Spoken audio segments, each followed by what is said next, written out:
नमस्ते दोस्तों, आज इस वीडियो में हम बात करेंगे ट्रांसलेन लाइटिंग आईपीओ के बारे में। इसका जीएमपी मैंने स्टार्टिंग में ओपन कर दिया, आप देख सकते हो कि अभी इसका जीएमपी चल रहा है 42% के आसपास। अच्छा खासा इसका जीएमपी चल रहा है। और भी आईपीओ के देख सकते हो, पर इस वीडियो में हम ट्रांसलेन को कवर कर रहे हैं। तो 42% इसका जीएमपी चल रहा है। पहले जीएमपी ही जान लो। और सब्सक्रिप्शन रेट बताओ तो ये मैं वीडियो रात को शूट कर रहा हूँ, तो थोड़ा ऊपर नीचे हो सकता है सब्सक्रिप्शन रेट। रात को मतलब कल के हिसाब से देखें तो इसका सब्सक्रिप्शन रेट 2 गुना है। और मेरे ख्याल से आज के दिन यानी कि ये जब मैं अपलोड कर रहा हूँ तो ये 4-5 गुना भी हो सकते हैं। ठीक है, जो भी हो यहाँ पे। पर मेन आईपीओ की हम ये बात करेंगे कि आईपीओ लगने के बाद अपने को रखना है कि बेच देना है। ठीक है, इसके ऊपर हम चर्चा करने वाले हैं कि रखना है कि बेच देना है। क्योंकि ममता का तो मैंने बता दिया, ममता वाले आईपीओ में मैं क्या करने वाला हूँ, रखूंगा कि बेच दूंगा। ठीक है, पर इसमें ये देखेंगे डैम कैपिटल का भी मैंने बता दिया। इसमें ट्रांसलेन का देख लेते क्या करना है। देखो, कंपनी का काम है, ट्रांसमिशन का काम है, मतलब लगाती है, डिस्ट्रीब्यूशन का काम करती है। इनके मैं क्लाइंट्स वगैरह भी बता दूं, जैसे कि पावर ग्रिड है, अडानी, हमारे अडानी जी है, और एक स्टार कुछ करके है, उन्होंने इंटरव्यू में बताया था, मुझे याद आ रहा है। तो ये सारे उनके क्लाइंट है। ठीक है, मतलब मेन बड़े बड़े क्लाइंट है, उनके इनके लिए भी काम करते। बाकी 60% मेरे को जितना याद आ रहा है, उनके इंटरव्यू में मैंने रीड किया था, इनके पास देखो 10,000 करोड़ का ऑर्डर बुक है। मैं मेन बातें बस आपको बता देता हूँ। ट्रांसमिशन वगैरह का काम है, आपने देख लिया रहेगा। 80-90% वहाँ से बिजनेस आता है। पोल वगैरह भी लगाते हैं और सिविल वर्क भी करते हैं। ठीक है, पर ज़्यादातर रेवेन्यू उनका ट्रांसमिशन वगैरह से ही आता है। जो लगता है वायरिंग वगैरह आपने देखा रहेगा, इन सारी चीज़ों से इनको, जो बड़े बड़े हम देखते हैं ना जब गांव जाते, तो हाँ बस वही है।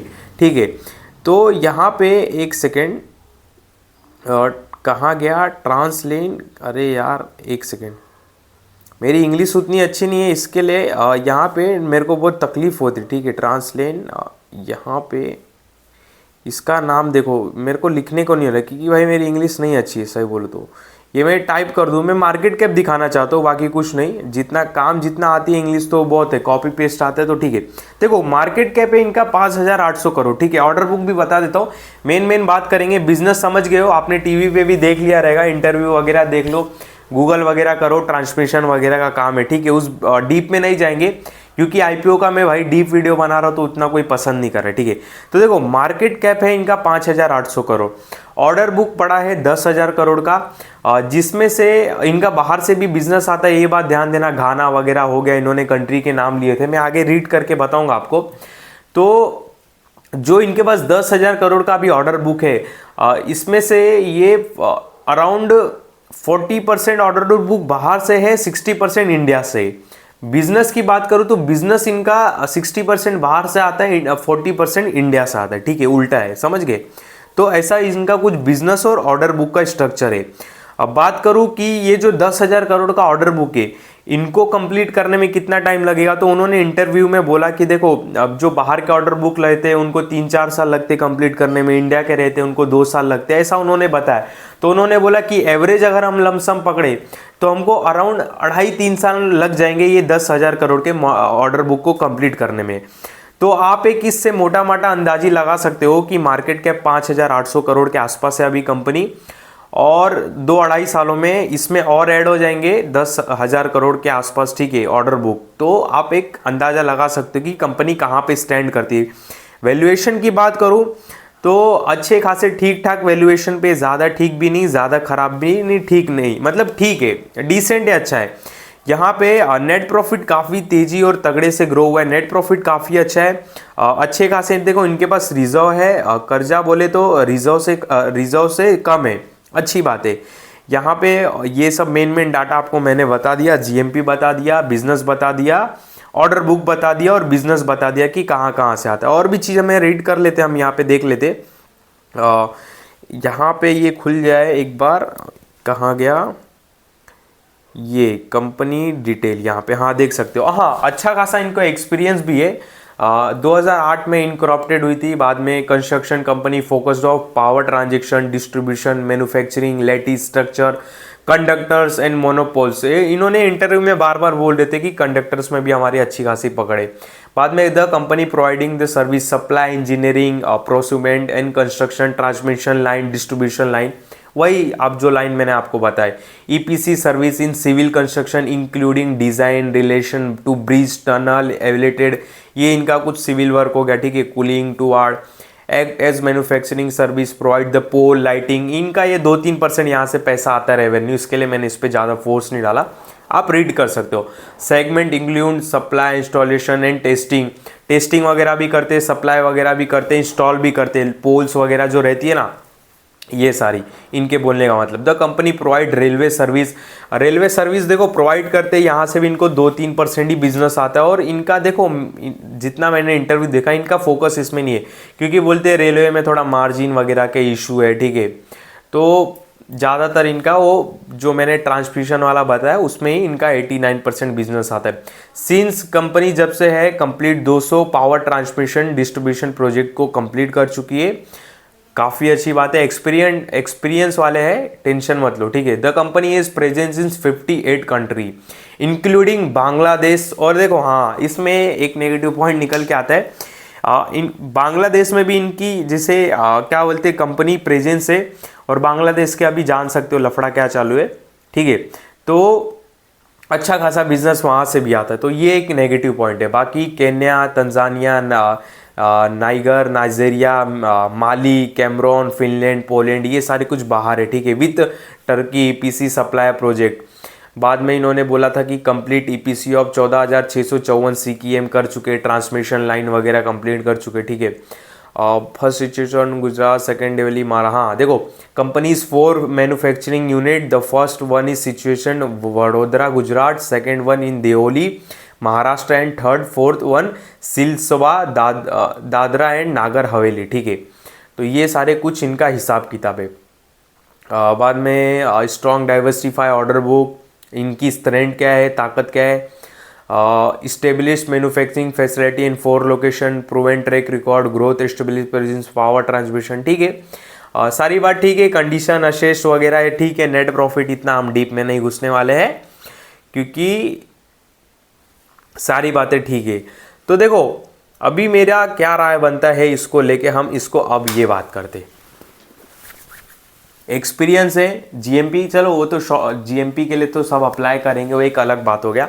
अगर देखो आईपीओ लगने के बाद मेरा क्या इसको लेके नज़रिया है कि भाई देखो रखना, अगर आप सपोज रखते हो तो इसको थोड़ा लॉन्ग टर्म देना पड़ेगा, क्योंकि देखो इनका, हाँ मैं एक चीज़ बताना भूल गया, माइक चालू है, इनके जो ये काम है ना बहुत हैवी काम है, झटपट नहीं हो जाते, ठीक है, ये बात ध्यान देना। ये लाइन है ना जो ट्रांसमिशन वगैरह का, ये झटपट नहीं हो जाते, इसमें टाइम लगता है, तो हैवी काम है, लॉन्ग टर्म वाला काम है, तो आपको समय देना पड़ेगा। ये कंपनी अगर आप इन्वेस्टमेंट अगर करोगे लॉन्ग टर्म के लिए रखते हो, ठीक है, सेक्टर बहुत अच्छा है, बहुत प्यारा सेक्टर है, बहुत अच्छा है, ठीक है, बहुत ग्रोथ भी है, टेंशन वाली बात नहीं, ग्रोथ बहुत है, पर यही है कि टाइम देना पड़ेगा, बस 100 की एक बार टाइम देना पड़ेगा, ठीक है। तो अगर आप टाइम देने के लिए तैयार हो, पेशेंस रखने के लिए तैयार हो, और आपको आईपीओ लग जाता है अच्छे खासे, जीएमपी आपको मिल जाता है, तो मेरे ख्याल से टाइम देने के लिए तैयार हो तो आप अपने मर्जी से होल्ड कर सकते हो। बाकी आप टाइम नहीं देने के लिए तैयार हो तो फिर मेरे ख्याल से आपके लिए स्टॉक नहीं हो सकता है, ठीक है। बाकी लगने के बाद आप बुक करके निकल जाओ, नहीं निकल जाओ, वो आपकी मर्जी है, पर मेरा क्या नज़रिया मैं आपको ये बता रहा हूँ, ठीक है। तो इसमें लॉन्ग टर्म नज़रिया बना के रखना ही, ठीक है, शॉर्ट टर्म मत रखना, सोचना कि डबल हो जाएगा ट्रिपल हो जाएगा, ये नज़रिया मत रखना। तो ये मेरी थिंकिंग है ये स्टॉक को लेके। और आप पूछोगे कि मैं क्या करूँगा, तो मैं लिसनिंग गेन लेके निकल जाऊँगा, सिंपल, ठीक है। देखो 7 आईपीओ आ रहे, ठीक है, ये भी सेक्टर के रखो, वो भी सेक्टर के रखो, ये भी रखो, फिर बाद में एक डैम कैपिटल है वो भी रखो, फिर ममता मशीनरी है भाई वो भी रखो, उसके पहले वारी लगा मेरे को, वारी भी रखो, फिर बजाज हाउसिंग फाइनेंस। तो देखो इतना भाई मैं डाइवर्सिफाई नहीं कर सकता, मेरा पोर्टफोलियो उतना बड़ा नहीं है, ठीक है। ये मेरी थिंकिंग है, मैं अपने हिसाब से बता रहा हूँ, मैं अपनी पर्सनल बातें बता रहा हूँ, तो मैं इतना डाइवर्सिफाई नहीं कर सकता, ठीक है। इतने आईपीओ के सीजन आ रहे, फ्यूचर में और आएंगे, पैसे को घुमाएंगे, यही पैसे को इसमें लग गया 50-50% ऊपर हो गया, वही पैसे को अगले आईपीओ में घुमाएंगे, फिर वो पैसा लग गया तो उसमें घुमाएंगे, इसे घुमाते रहेंगे, ठीक है। मैंने देखो अपना छोटा कैपिटल निकाल के रखा है पैसा ही घुमाने के लिए, ठीक है, यहाँ पे इन्वेस्टमेंट के लिए नहीं। बाकी इतने सारे आईपीओ आ रहे हैं इसमें इन्वेस्टमेंट के लिए, ठीक है। वारी बहुत अच्छा था, मैंने इन्वेस्टमेंट कर दिया, मैंने नहीं सेल किया, ठीक है। अब बोलोगे ये भी लो वो भी लो, मतलब नहीं है भाई। 14-14 हज़ार के शेयर भरते रहो भाई, कितने मेरे हो जाएंगे, फिर वो रुक जाएंगे हम। देखो इमोशनल बातें हो जाती है, मतलब कैसा हो जाता है ना, सपोज ये ममता मशीनरी का आईपीओ लग गया, ठीक है। अब जब हमारे पोर्टफोलियो में दिखता है ना कि 100% ऊपर है, मान लो लगने के बाद लिसनिंग इन मतलब 100% दिखा रहा है ममता का, और लगने के बाद जब हमारे पोर्टफोलियो में दिखाएगा ना कि 100% ऊपर है, हमारा पैसा डबल है, हम बहुत इमोशनल हो जाते, नहीं बेच पाते, ठीक है। तो कभी कभी ना स्टॉक से इमोशनल टच बहुत हो जाता है, ये भी ध्यान दो, नहीं रखना चाहिए। आप देखो मेरा क्या रूल है, मैंने कुछ मेन सेक्टर पकड़ के रखे, उनके मेन जो स्टॉक है उनके पकड़ के रखे और उस पर ही मैं एसआईपी करता रहता हूँ, सिंपल। हाँ, कोई बहुत हाई ग्रोथ और बहुत अलग सेक्टर, मतलब कुछ हाईली अलग ही डिमांड है एकदम, जैसे कि वारी था, ग्रीन एनर्जी, ठीक है, उसको मैंने रख दिया। बहुत ही कुछ अलग ही उम्दा है, कुछ अलग ही, तो मैंने रख दिया। बाकी जनरली देखा जाए ट्रांसमिशन में अलग और भी कंपनियां काम करती, केसी इंटरनेशनल है, आरपीजी ग्रुप की कंपनी, उसको भी मैंने कवर किया था, इतना अच्छा रिटर्न्स दिया है, जाके देखो आप, ठीक है। तो मेरे पास ऑप्शन है, ये सारे जो आईपीओ है ना इसमें से मेरे पास इनके ऑप्शन है, ठीक है। बाकी वारी का मेरे पास ऑप्शन नहीं, इसके लिए मैंने रखा, ठीक है। इस तरह से मेरा एक नज़रिया, समझ गए। तो भाई मैं अप्लाई करूंगा लिसनिंग गेन के लिए। बाकी हाँ, फाइनल अपडेट मैं टेलीग्राम पे दूंगा। ये जो 7 आईपीओ है ना, 7 आईपीओ का एक लिस्ट बनाऊंगा और उसके आगे मैं लिखूंगा, लिख के बताऊंगा कि this IPO apply for long term, this IPO apply for listening gain, this IPO avoid, this IPO apply for long term, ठीक है। ये सारे मैं अच्छे से वहां पे एक लिख के आपको भेज दूंगा, जिससे इजी पड़ेगा आपको भी अपने नॉलेज से मैच करने के लिए, ठीक है, समझ गए ना। मैं वही वेट कर रहा हूँ ये सैटरडे आ जाए, सैटरडे के दिन एक लिस्ट बनाऊंगा, देखूँ सब्सक्रिप्शन रेट देख लूँ, जीएमपी देख लूँ, तो फाइनल सैटरडे संडे को बना लूँगा कि किस में लॉन्ग टर्म के लिए करना है, किस में शॉर्ट टर्म के लिए मैं कर रहा हूँ, और किस में मैं रखूँगा, किस में बुकिंग कर लूँगा, प्रॉफिट बुकिंग, ये सारे अपडेट मैं वहाँ पे दे दूँगा, ठीक है। बाकी मार्केट के मैंने अपडेट दिया था कि मार्केट नेगेटिव लग रहा है और देखो धड़ाधड़ गिर रहा है, तो ये सारे अपडेट मिलते रहते हैं वहाँ पे, ठीक है। तो जाके ज़रूर टेलीग्राम को चेक करना, अच्छा लगे तो ज्वाइन हो, कोई आपको ज़बरदस्ती नहीं है, ना ही मैं कोई आपसे फीस मांग रहा हूँ, और ना ही वहाँ पे हर एक घंटा अपडेट आता रहता है कुछ ना कुछ, नहीं। जो ज़रूरी काम की बात लगे वहीं पे अपडेट आता है, ठीक है। ऐसा मतलब आपको इरिटेट नहीं होगा कि बार बार ये मैसेज कर रहा है, ठीक है। मुझे लालसा नहीं है कि मैं अपनी सब्सक्रिप्शन बढ़ाऊँ वहाँ पे और लोग बढ़ाऊँ, नहीं। जितने काम के लोग ही जुड़े रहेंगे वही ठीक है, ठीक है। और मैं उतना ही वहाँ पे मैसेज डालता हूँ जितना ज़रूरी समझता हूँ। कभी कभी मैं एक एक दिन मैसेज नहीं डालता हूँ टेलीग्राम में, ठीक है, ज़रूरत नहीं है। तो ज़रूरत रहेगा तो मैं 3-4 डाल दूंगा कंटिन्यू, समझे। तो ऐसा हमारे यहाँ काम होता है, ठीक है। अच्छी फैमिली हमारी जुड़ी है, 56 लोग जुड़ गए भाई, बहुत अच्छा है, आप भी ज्वाइन हो जाओ, ठीक है। तो इस वीडियो में आपको कोई भी मैं उत्साहित नहीं कर रहा हूँ कि जाके आईपीओ को खरीदो, बेचो, अप्लाई करो, नहीं करो, ठीक है। जो भी डिसीजन है आप अपने ज्ञान से लीजिए, अपने बुद्धि से लीजिए। बाकी मेरी बातों में आके आप अप्लाई करने मत चले जाना, ठीक है। जो भी अप्लाई करना है या नहीं करना है वो आप खुद से डिसीजन लो, तो ये आपके लिए बहुत अच्छा होगा।